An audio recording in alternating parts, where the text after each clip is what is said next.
Bonjour, j'espère que vous allez bien. J'avais envie avec cette vidéo d'échanger avec vous, vers vous, au niveau des énergies là, du mois d'octobre et du coup un petit peu de fin d'année. Donc là, on est dans une préparation pour 2024 et en fait, ce que je ressens et par rapport à ce que je vis aussi, c'est comme si on ne pouvait plus mettre des voiles d'illusion sur des choses ou laisser des choses de côté qui sont importantes à être réglées justement pour qu'on puisse évoluer. Et en fait, ce mois d'octobre, on peut être aussi très chamboulé, c'est très chahutant. Il y a beaucoup de choses qui remontent. Enfin, en tout cas, moi, je vous parle aussi dans ce que j'expérimente. Et là, ce mois-ci, il y avait vraiment des choses, alors beaucoup au niveau familial.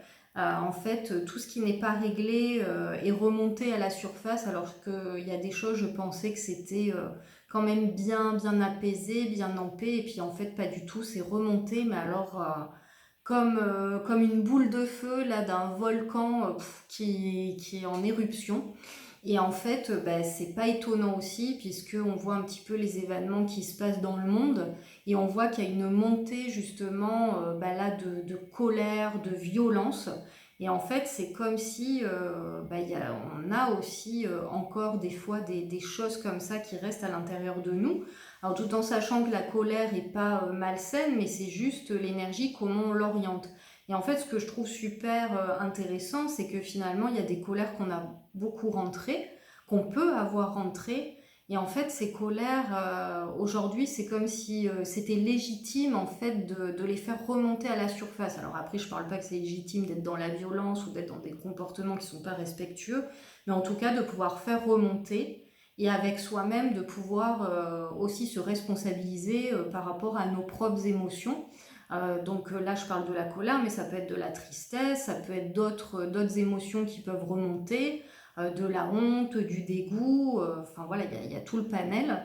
Et en fait, ce que je trouve aussi merveilleux, c'est que il y a vraiment cette énergie là qui remonte d'un coup, où des fois on peut se sentir submergé en se disant mais qu'est-ce que je vais faire de tout ça? Et finalement, en fait, c'est qu'il n'y a rien à faire, il y a juste à accueillir ce qui est et puis à se laisser traverser. Et je crois que la grande leçon là, par rapport à cette fin d'année, début 2024, c'est de vraiment arriver à se laisser traverser par les choses, par les événements, mais tout en étant dans sa propre responsabilité aussi de gérer ce qu'on vit au quotidien.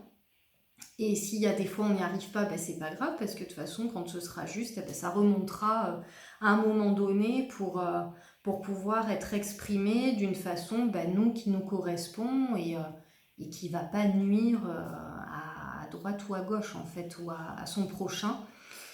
Ensuite, alors pour en revenir au niveau de la famille, moi je sentais qu'il y avait vraiment des choses au niveau karmique qui remontaient, mais des choses très anciennes, et du coup forcément qui ont pu à un moment donné se prendre racine dans notre incarnation, et en fait c'est comme s'il y avait quelque chose là au niveau de la roue du karma qui nous amène à revivre une expérience, mais pour mieux s'en libérer. Et ça, moi, je le vis aussi actuellement. Enfin, je sens qu'il y a vraiment des grosses remontées. Et qu'en même temps, aujourd'hui, il n'y a pas le fait de se sentir forcément démuni par rapport à ça. C'est juste de se dire, ok, il y a une émotion, j'accueille cette émotion. Et en même temps, là, je sais que je suis en train de m'épurer. Et c'est comme si finalement, on accédait à notre richesse intérieure et à notre clarté intérieure. Et en fait, c'est ça, c'est comme s'il y avait encore des jeux de personnalité, il y a des masques qu'on met suivant les situations, il y a des choses qu'on garde encore une fois à l'intérieur de soi. Et moi, pour ma part, il y a des choses que j'avais sur le cœur depuis 10 ans. Et en fait, là, c'est sorti, mais je m'y attendais pas du tout. Mais c'est comme si je pouvais plus maintenir ça, en fait. Donc, voilà, c'est sorti. Et en fait, ça fait du bien parce que du coup, cette ouverture, ça permet aussi à tout le monde de pouvoir avoir un espace de libération. Donc, il y a quelque chose aussi qui est magique avec cette énergie-là. Et donc, je reviens aussi à la vidéo donc précédente avec l'échange avec Louane, justement, à travers la présence. Et c'est vraiment ça la clé, c'est de revenir à la présence. Et aussi aujourd'hui, quand on a cheminé, il y a vraiment cette capacité à avoir un regard à un autre niveau. On peut toujours s'élever plus haut par rapport au regard global qu'on pose sur la situation.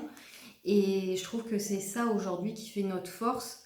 Et de même, là, ce que je ressens, c'est que comme on va accéder de plus en plus à des vérités, justement, c'est aussi pouvoir rester dans un regard très global et très finalement observateur en fait, mais à un niveau toujours plus élevé, parce que ça va nous permettre justement de ne pas être trop chahuté aussi, et de se rendre compte que derrière tout ce qu'on vit, derrière tout ça, il y a vraiment un cheminement qui se fait.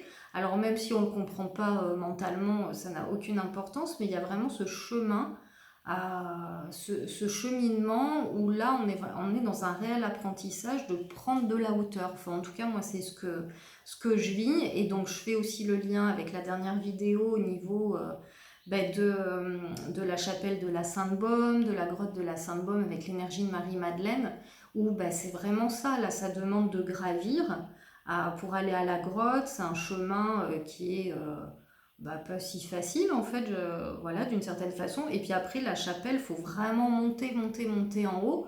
À la fin, c'est limite un petit peu d'escalade, mais il y a un côté, c'est ça, c'est prendre de la hauteur. Et quand on est là en hauteur, on a vraiment une vision 360 degrés quasiment. Donc ça permet de voir en fait tout ce qui se joue, tous les jeux, tous les masques, toutes les personnalités, les personnages là qui s'embriquent les uns les autres. Et tout ça pour vous dire que, en fait, il y a, enfin, comment dire, enfin, tout ça pour vous dire qu'on est ensemble aussi dans cette évolution, et que tout ce qu'on fait, moi j'ai encore envie de rassurer là-dessus, c'est que oui, on le fait, bien sûr, c'est nous, mais c'est au-delà de nous, et que ça aide énormément, et que moi je sens qu'il y a vraiment cette fin d'année un pouvoir libérateur qui nous est donné, et qu'on peut vraiment mettre en action au quotidien, dans les petites choses comme dans des choses plus importantes émotionnellement. Voilà ce que j'avais envie de vous partager. Et puis surtout, quand vous vous sentez vraiment chahuté, revenez vraiment à votre présence à l'intérieur de votre cœur. Revenez vraiment à vous. Prenez un temps de calme. Ressourcez-vous. Mettez-vous en pause. C'est vraiment hyper important. Et, euh, et laissez-vous poser, reposer à l'intérieur de vous. Reprenez une nouvelle respiration. Et ensuite, voilà, vous pourrez accéder aussi à cette vision un peu plus globale de l'expérience qui vous est donnée de vivre. Écoutez, je vous souhaite une très belle journée, et je vais refaire bientôt une autre vidéo sur un autre thème qui me tient à cœur, sur l'expérience de mort imminente. J'ai eu une expérience de cet ordre-là, et j'avais aussi envie de le partager. Donc là, incessamment sous peu, je vous le diffuserai aussi dans ce partage.